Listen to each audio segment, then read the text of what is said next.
Will Mellor has been a regular guest on this show for almost 20 years. But he joins us today in very different circumstances. After losing his dad suddenly last month, he joins us to share his experience of love and loss and to encourage people, especially men, to open up and talk.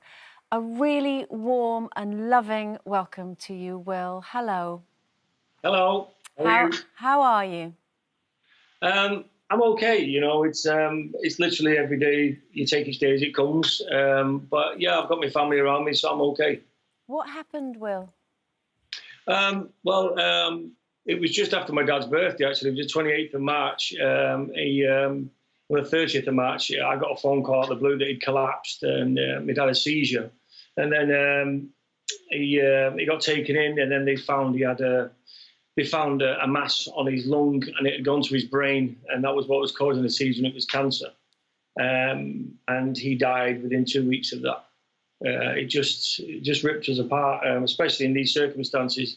There's never a good time to lose somebody like that in your life. But in these circumstances, I couldn't even go and hug him. I couldn't even hug my mum. I had to go up there and stand in the garden and break down in the corner of the garden, and my sister was in another corner, and just a really, really tough time. It just made a hard time even harder, you know. I mean, losing somebody, Will, at any time is difficult, but when you lose somebody that quickly, it's particularly difficult, I think, because it kind of goes through your mind all the things that you wanted to say that you perhaps didn't get the chance to. Yeah, there is that, but there is another side of it as well. That I did a lot with my dad. You know, he was my hero.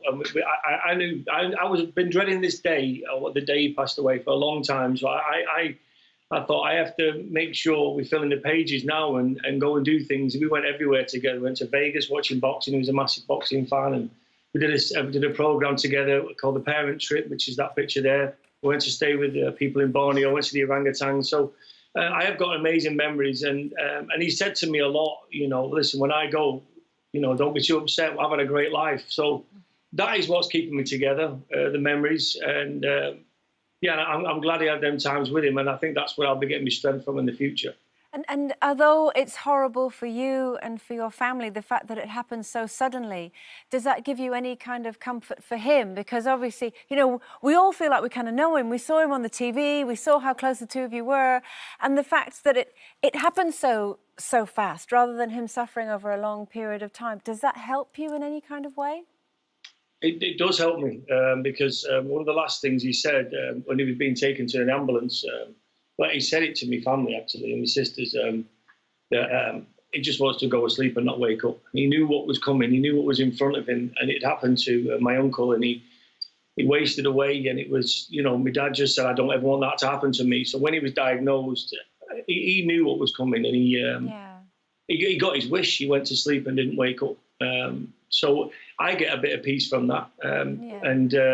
And when he went into the ambulance for the last time, he was saying to my sisters, listen, I've had a great life. And it was like he was saying goodbye then. He knew, and he just slipped away. And Will, did you manage to get to hug him or anything? No, I wasn't allowed to hug him. No, that was the worst thing. I've still not been able to hug my mum. We had the funeral, and we was only allowed 10 people in, and the things about this lockdown is people don't even know the rules properly anymore. We went to the funeral, and I carried my dad in, and then there was allowed 10 people, and rather than sit us separately, they sat me next to my mum and my sisters, who I've been isolating from. So it didn't make any sense. So we might as well have had 30 or 40 people in if they're going to stick us all next to each other. So it was. I just didn't want to get into it all, but you know, it's just the worst time for any of this to happen, because I still can't even hug my mum. I can't even go in the house. When I went up to see her, when my dad passed away, my mum was sat in a garden with my sisters, self-isolating at 4 o'clock in the morning. You know, it just, but you've got to deal with what you've got to deal with. What else can I do? How is your mum coping, Will? Well, it's tough, you know. She's a very strong woman. She's an amazing person, an amazing woman, and she's got my sisters up there. I live down south, so I went up there when I could, and obviously you're scared to break any rules, aren't you? But yeah, we're a close family. We stick together, and I make sure I speak to her at least 2 or 3 times a day. My sisters are there with her in the garden. And that's it, with social distancing that we can, because we don't want to risk anything happening to my mum. Yeah. But she's doing the best she can, you know, and we'll stick together.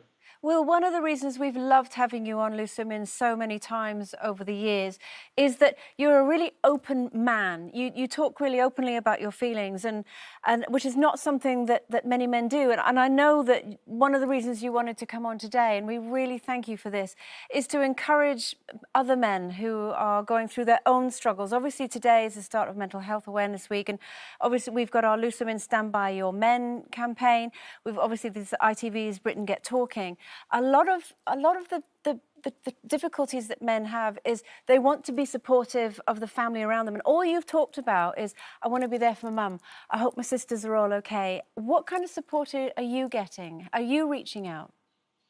Yeah, I've got my wife and my kids, you know, and you get a lot of strength from your loved ones. But I speak to, I've had so much, honestly, I can't tell you how much support I've had from friends, close friends, and extended family, and people who I don't really know that well have been getting in touch. I just think I try and be very positive when I do messages on Instagram and social media and Twitter and all that stuff. I try to be positive for people, and I always say it's good to talk, you know, it's okay not to be okay.